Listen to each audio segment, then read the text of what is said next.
E ngā mana, e ngā reo, e ngā raurenga te rama, tēnā koutou katoa. Ki ngā mate, haere, haere, haere atura. Ki a tātou te hunga ora, e te hō kaianga, te whare tapu o ngā pui. Ki runga e te kaupapa o te kotahitanga. Tēnā koutou, tēnā koutou, tēnā tātou katoa. Well, it's a tremendous privilege to be back at this place, the birthplace of a modern New Zealand where our origins began. And I would like to take a moment just to acknowledge those leaders that we have lost over the course of the last year. And in particular, Sir Tumu Te Hiuhiu, the chief of Tuwhare Toa, who was so well respected nationally but also deeply revered by his people. And also Jim Bolger, who I know that many of you here had interactions with as well. New Zealand is a better place, I believe, for Jim's central moral certainty about the importance of treaty settlements, and we are deeply, deeply committed to continuing that work.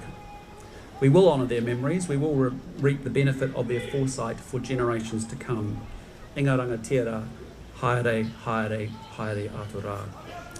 Now, the lead up to Waitangi this year has not been easy. It's been tough for many New Zealanders, particularly those that have been dealing with the challenges of the weather events across the North Island, and particularly for those families that lost their loved ones at Mount Maunganui and Welcome Bay and at Warkworth.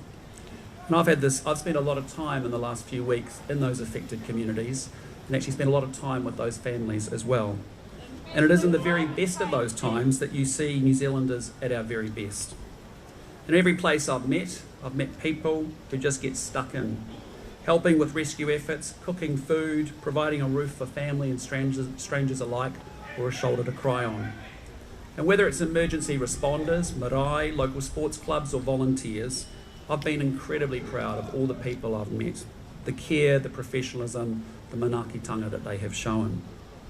Marae in particular have stepped up time and time again to support whānau and their local community. And that's why my government has and will continue to invest in their resilience as community hubs. It speaks so highly of us as a country that we come together at times like this. But it is also relevant on Waitangi Day as we think about how we've grappled and wrestled with other challenging issues as well. Countries all around the world have battled with their own sense of identity, and New Zealand is no different. The atmosphere surrounding Waitangi Day and our conversations about the treaty itself have sometimes been very heated, and we've heard that here again today. And that's for a good reason, because part of national life in New Zealand is that we do debate difficult things. Yesterday, for example, was no different, when government ministers sat down and met with iwi chairs to talk about a range of issues, of both challenges and opportunities for us to work on together. But look around the world right now, because in times where differences so often lead to violence and to fracture, and New Zealanders have decades of experience of working through our differences with words and ideas and debate. We do not turn on each other, we turn towards the conversation. And I think we have the treaty to thank for that, because that has enabled us to engage much better with each other, and we should take immense pride in that. The three articles of the treaty are three distinct promises made in the founding of our country. And I think these promises are even more relevant 180 years on, and certainly as we look forward to the bicentenary in 2040. Article 1 provides the right to govern, not to dominate, but to deliver for all New Zealanders. It is the agreement that there is a sovereign and one government elected by and responsible for all New Zealanders. It means that we have a duty to govern well and to make decisions that serve the national interests, even when they're difficult. And that is why I've been unapologetic about lifting economic productivity, restoring law and order, raising educational and health outcomes, because that is what ultimately raises the quality of Kiwi lives and gives us more opportunities and more choices on how we get to live those lives. That is kawanatanga in action, a government that governs. Then there is Article 2, Tino Rangatiratanga Chieftainship, the authority of iwi and hapu to fulfil their own obligations as partners to the treaty. Article 2 is the source of our greatest debates about the treaty. It is a recognition not only of property rights, but of responsibility. The promise of chieftainship over taonga must mean something. It is why iwi and hapu have a significant contribution to make and the protection of our natural environment. It is why the Crown has reached landmark agreements over the Wanganui River, Taranaki Moonga, and other natural features throughout New Zealand. It is why our reforms to resource management law contain strict provisions to uphold treaty settlements, and I reassure you, we always will. But rangatiratanga is also recognition of a wider responsibility and role for iwi and hapu. Honouring Article 2 doesn't mean creating separate, disconnected systems for Māori and other New Zealanders. It doesn't mean a fractured public service, but nor does it mean an overbearing Crown centralising functions in Wellington on behalf of Māori. Honouring Article 2 does mean devolution and responsibility. And over the last year, you've seen our government ramp up our social investment approach, shifting decision-making power out of Wellington and empowering communities, iwi and hapu, to solve their own problems to get results. And we have much, much more to do in that space together. You see this in our commitment to whānau ora, charter schools, many opened by Māori providers, and in community housing projects being led by iwi. And more broadly than iwi and hapu, when we empower a charter school, whānau ora or any other service provider, we are doing more than just contracting out a service. The Crown is deliberately standing back to allow Māori to drive for and importantly deliver better results on the ground. And that to me is the promise of Article 2.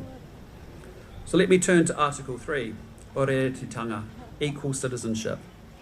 Nearby us today is Te Rao Auraha, honouring the sacrifices of Māori in service of the Crown, and what Sir Aparana Ngata called the price of citizenship. Every New Zealander should know the story of those honoured in that museum. Māori New Zealanders who went through the hell of the First World War and then the Second World War, fighting in the desert of North Africa and then in Italy for a country that didn't always treat them as equals. And in 2026, that promise that we are all equal in the eyes of the state is essential for us going forward. Take the justice system. It shouldn't matter if you're a lawyer or a school leaver, it doesn't matter who your parents are. You break the law, you face the consequences, same standard, same judgment. Or take our hospitals. When a New Zealander arrives at a hospital or is in distress or in need of an operation, the system shouldn't ask about their family tree, it should ask about their clinical need. And Article 3 must guarantee equality of opportunity. And while it cannot and should not guarantee equality of outcomes, because that frankly is socialism, it's the endless work to make the starting life and more equal by improving education and health and expanding work opportunities and also increasing access to entrepreneurship. It means a relentless and a continual focus on education and health targets to ensure that equal citizenship guaranteed in Article 3 actually means something in practice. And we're starting to see some encouraging results. Late last year, Erica Stanford released the results from our first full year of structured literacy. And they were nothing short of transformational, because in just 6 short months, the number of new entrants reading at or above expectation jumped from 36 to 58%. For Māori students, success rates nearly doubled. Now, they aren't just numbers on a spreadsheet or goals or targets. They are thousands of Kiwi kids, Māori and non-Māori, getting the start in life they deserve to create the futures that they dream of. This is how we give promise to Article 3. So in closing, New Zealand must continue to evolve in a way that empowers iwi and Māori, while steadfastly protecting the unity of the country. And some people will take a different view of the treaty to me, and that's fine. We can manage our differences without tearing the house down. We are a small nation at the bottom of the world, but we are a mature nation, and we don't settle our grievances in the street with violence. We settle them here, or on the marae, or in Parliament, with robust and sometimes very passionate debate. And we will continue to debate each other with the certainty that each and every one of us always will be New Zealanders. Nō reira rā, tēnā koutou, tēnā tātou katoa. Thank you very much. Bishop.